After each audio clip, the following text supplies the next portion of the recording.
Now we are going to solve problems based on stresses in the bars of simple statically indeterminate structure. Our question says that an aluminium bar 3 meter long and 2500 square in cross section area is readily fixed at A and D as shown in figure. क्या कहता है कि एक aluminium बार है अपने पास में total जिसकी length 3 metre है एंड 2500 की उसकी क्रॉस सेक्शन एरिया है। ए और डी के पास में वो फिक्स है जैसा कि फिगर में मैंने ड्रॉ किया है। तो ए और डी वाला जो एंड है उसका वो रिजिडली फिक्स है, कुछ भी उसमें मूवमेंट नहीं हो सकता। Okay, that's why it is known as rigidly fixed. Now determine the load shared and stresses in each portion and the distance through which the points B and C will move. तो क्या कहता है कि load shared in each section, मतलब देखो अभी इस figure को जब आप डिवाइड करोगे तो 3 सेक्शन में ये डिवाइड हो जाएंगे, ए बी, बी सी और सी डी में। तो अकॉर्डिंगली मैंने 1, 2 और 3 लिखा है, मतलब कि ए बी के ऊपर कितना लोड आएगा, फिर बी सी के ऊपर कितना लोड आएगा और सी डी के ऊपर कितना लोड इंड्यूस हो रहा है वो हमें चाहिए। नाउ उसके बाद स्ट्रेसेस चाहिए तीनों पोर्शन के और distance through which B and C portion will move. यहाँ पे देखो द मेन थिंग इज कि अभी तक जो प्रॉब्लम्स हम सॉल्व कर रहे थे उसमें चेंज इन लेंथ जो भी हो रहा था वो ओवरऑल हो रहा था प्लस और माइनस, बट यहाँ पे चेंज इन लेंथ होने का कोई गुंजाइश नहीं है। ओके, तो देखो अगर change in length A B में होता है तो बी सी माइनस में जाएगा, अगर बी सी में होता है तो ए बी माइनस में जाएगा, मतलब कि ओवरऑल चेंज इन लेंथ 0 ही होने वाला है। ओके, तो देखो कैसे हम सॉल्व करेंगे, पर्टिकुलरली आफ्टर सॉल्विंग आपको समझ में आ जाएगा कि ये एग्जैक्टली कहना क्या चाहता है। ठीक है, तो देखो गिवन टर्म्स मैंने पहले ही लिख के रखे हैं। टोटल एल जो अपना है लेंथ है 3 इंटू 10⁻³ में लिखा है मैंने, L1 L2 L3 अकॉर्डिंगली तीनों के लिए अलग अलग लिख दिया है। क्रॉस सेक्शन एरिया में 1 2 3 इसलिए नहीं लिखा क्योंकि ओवरऑल कॉमन है। ठीक है, तो सबसे पहले हमें क्या फाइंड आउट करना है, लोड शेयर्ड, क्योंकि स्ट्रेस लोड के बाद ही फाइंड आउट होगा। तो our first step will be क्या हो जाएगा, फाइंडिंग लोड्स। ओके, तो चलो उसका नाम मैं ना accordingly P1 P2 and P3 लिख देता हूं। सेक्शन 1 के लिए 1, सेक्शन 2 के लिए 2 एंड सेक्शन 3 के लिए 3। तो चलो कैसे फाइंड आउट करोगे, अभी तक जो भी आप लोड्स फाइंड आउट कर रहे थे स्टैटिकली डिटरमिनेट बार्स में, क्या कर रहे थे आप कि directly principle of superposition apply करके आप फाइंड आउट कर रहे थे, बट यहाँ पे प्रिंसिपल ऑफ सुपरपोजिशन आप अप्लाई डायरेक्टली नहीं कर सकते डायरेक्टली, क्योंकि आपको नहीं मिलेगा, क्योंकि यहाँ पे जो अननोन्स हैं आपके वो 2 हैं, है ना।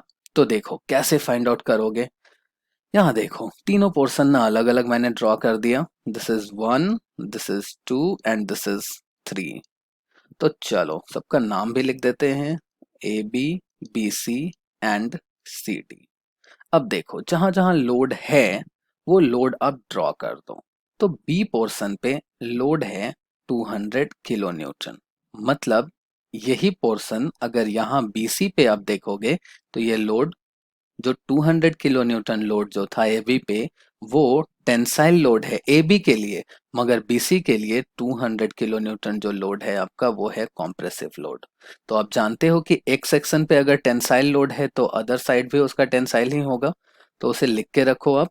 फिर बीसी पोर्शन भी कॉम्प्रेसिव होगा, है ना, क्योंकि एक साइड अगर बी पॉइंट बी पे अगर कॉम्प्रेसिव है बीसी सेक्शन का तो पॉइंट सी पे भी रहेगा।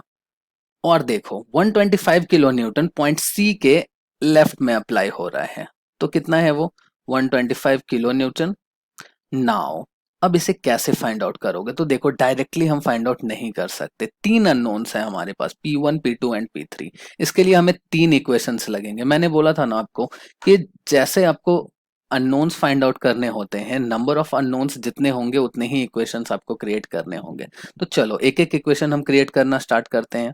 तो देखो डायरेक्शन देखते हैं, तो बी का जो डायरेक्शन है फोर्स का पॉइंट बी पे ए बी सेक्शन में चेक करो, 1 जो सेक्शन अपना है उस पे जो फोर्स की डायरेक्शन है जो दिया हुआ है हमें उसी को लेके हम रिजॉल्व कर सकते हैं, है ना।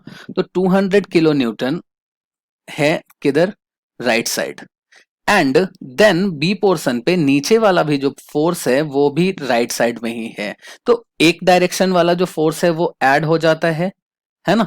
तो क्या करेंगे, ए बी और बी सी सेक्शन का लोड जो होगा वो ऐड करने पे 200 किलो न्यूटन आएगा। तो वी कैन से दैट कि P1 plus P2 is equals to 200 kilo Newton.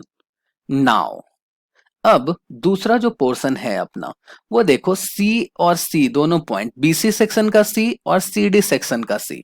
यहां पे बीसी सेक्शन का जो सी है उसमें जो लोड की डायरेक्शन है अपनी वो किधर है, बीसी सेक्शन का सी जो है वो लेफ्ट जा रहा है, बट सीडी सेक्शन का जो सी है वहां पे जो लोड की डायरेक्शन है अपनी वो है राइट साइड, मतलब यहां पे माइनस होगा।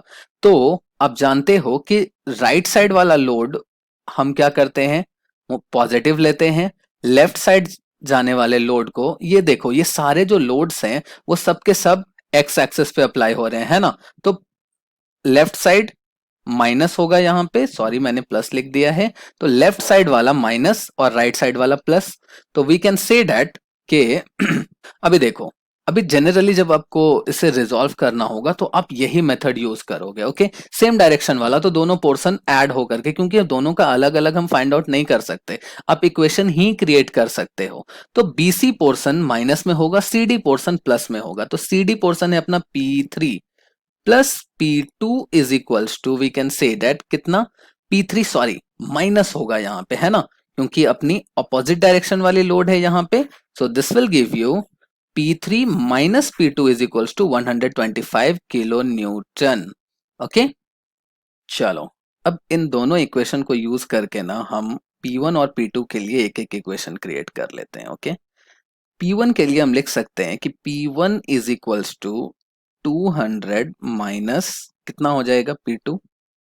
अब देखो P3 के लिए हम लिख सकते हैं 125 प्लस P2। अभी देखो दो इक्वेशन तो हमारे पास हो गए, तीसरा इक्वेशन क्या होगा। अभी जस्ट हमने देखा कि चेंज इन लेंथ, चलो अभी देख रहे हो आप कि ए बी सेक्शन अपना टेंसाइल होगा, टेंसाइल लोड उसके ऊपर अप्लाई हो रहा है, बट बीसी और सीडी दोनों सेक्शन है उसमें कॉम्प्रेसिव लोड है। तो मतलब कि ए बी सेक्शन का जो इंक्रीमेंट होगा वो कितना होगा, इन दोनों सेक्शन में जो डिक्रीज इन लेंथ होगा उसके बराबर, है ना, क्योंकि ओवरऑल चेंज इन लेंथ तो हो ही नहीं सकता, जीरो होगा।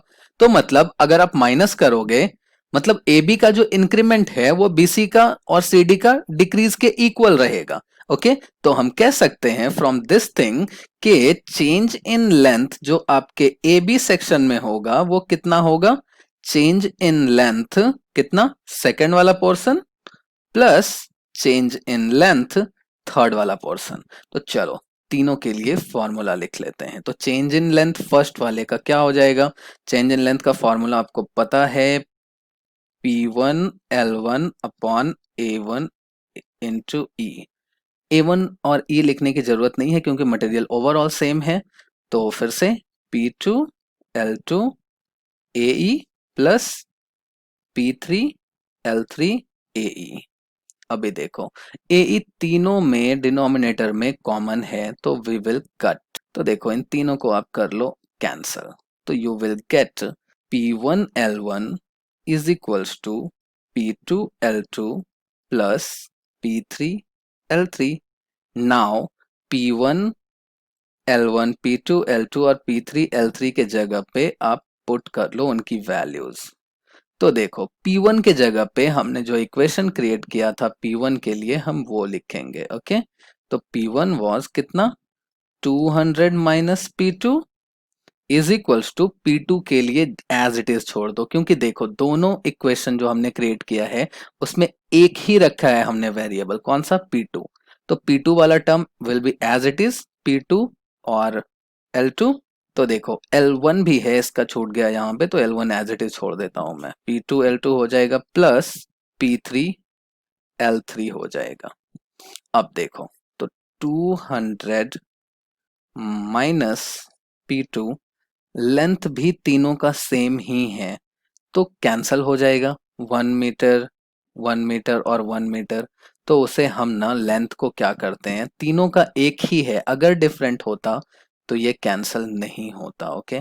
बट तीनों का एक ही है लेंथ, तो रखने का कोई फायदा नहीं है, उसे हम कैंसिल कर लेते हैं। ओके, नाउ अभी देखो बचा हमारे पास P2 प्लस P3 के जगह पे P3 की वैल्यू हमने क्या बनाई थी P2 के टर्म में 125 प्लस P2। अब इसे हम कर लेंगे सॉल्व। देखो तो this will give you 200 minus P2 is equals to अब P2 plus P2 2P2 plus 125। तो देखो सारे कांस्टेंट टर्म एक तरफ ले लेते हैं एंड वेरिएबल टर्म एक तरफ ले लेते हैं, तो दिस विल गिव यू, ये देखो यहाँ पे 2p इधर प्लस में है तो इधर आ जाएगा तो माइनस, तो माइनस 2p2 माइनस P2 इधर है जैसे वैसे ही रहेगा 125। अब 200 उधर प्लस में है तो इधर आके हो जाएगा माइनस में। This will give you 2p2 है यहाँ पे और माइनस है तो this will give you minus 3p2 and now this will give you कितना, हाउ मच, 75। तो P2 is equals to minus 75 will be there, तो माइनस और माइनस कर लो आप कैंसिल, तो 75/3 हो जाएगा, तो दिस विल गिव यू 25।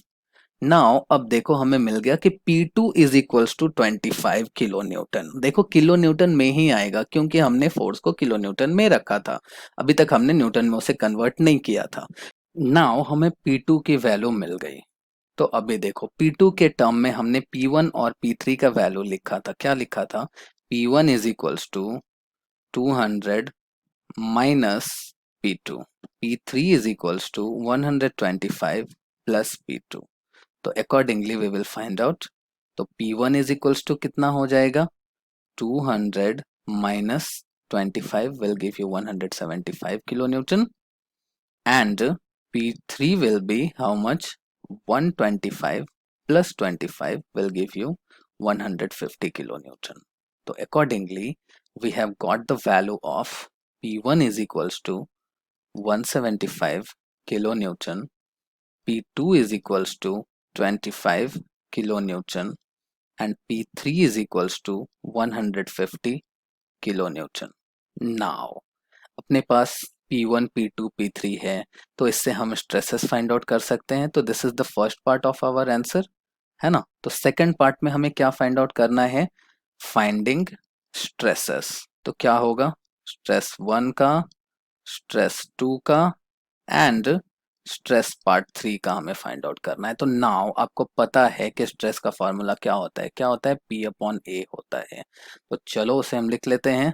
तो first one will be how much, first one will be stress 1 is equals to P1/A will give you कितना, P1 था हमारा 175 इंटू 10⁻³ में, अब आप लिख लो, ठीक है। नाउ एरिया था 2500, तो now it will give you after calculating 70 Newton पर mm²। नाउ सेकेंड हो जाएगा आपका P2/A, तो डायरेक्टली P2 की वैल्यू लिख देता हूं मैं 25 into 10⁻³ upon 2500 and you will gate 10 Newton पर mm²।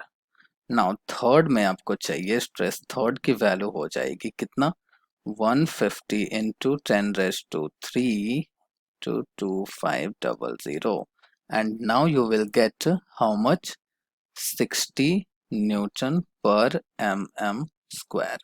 नाउ हमें change in position of C and D find out करना है। We are not saying that change in length, why you know, क्योंकि आपको पता है कि चेंज इन लेंथ तो होने ही नहीं वाला है ना।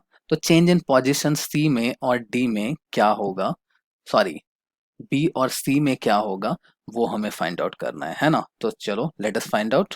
तो our step will be distance, finding distance, third step will be finding distance moved by B and C। तो देखो B एंड C का डिस्टेंस मूव बाय कैसे फाइंड आउट करोगे आप, तो चलो change in length in AB find out कर लेते हैं। तो आ जाएगा B पोर्शन कितना मूव करेगा, तो change in length in AB, change in length in AB portion और वन पोर्शन आप कह सकते हो क्या हो जाएगा, अभी पोर्शन 1 का इंटू क्या होता है PL इन अबाउट AE। तो now how much we will get 175 into 10⁻³ into 10⁻³ क्योंकि 1 मीटर था तो डायरेक्टली 1 × 10⁻³ नहीं भी लिखेंगे तो चलेगा, सिर्फ 10⁻³ लिख दिया। 25000 was our cross section area and modulus of elasticity हमारी कितनी थी, 80 GPa, तो उससे न्यूटन पर mm स्क्वायर में हमने लिख लिया। Now after solving you will gate how much, let us calculate 0.875 mm, मतलब जो B मूव करेगा ए बी के साइड से किधर, 0.875 mm। अभी देखो सी डी के लिए, अब सी पोर्शन के लिए हम क्या करेंगे, सी डी में change in length find out करेंगे, है ना। तो चेंज इन लेंथ क्या जाएगा, इसका कितना हो जाएगा, change in length in C D मतलब थर्ड पोर्शन, तो P3 into L3 on A to E। तो P3 की वैल्यू हमें कितनी मिली थी, P3 was how much, 150 into 10⁻³ हो जाएगा, इंटू फिर से 10⁻³ लिख लो आप, ओनली 10⁻³ लिखा, 1 इंटू लिखने का कोई जरूरत नहीं है। 2500 इंटू 80 इंटू 10⁻³। तो अभी आप पुट करोगे कैलकुलेटर में तो ये वैल्यू आपको मिल जाएगा 0.75 mm। So finally this is our answer. So point B जो है वो अपना मूव करेगा 0.875 mm and point C move करेगा 0.75 mm। सो देखो from first to second to third, तीनों स्टेप में हम लोगों ने पहले लोड फाइंड आउट किया, फिर स्ट्रेस फाइंड आउट किया, फिर डिस्टेंस मूव फाइंड आउट किया। Okay, now in the next video we will see one more problem related to this topic only. Thank you so much.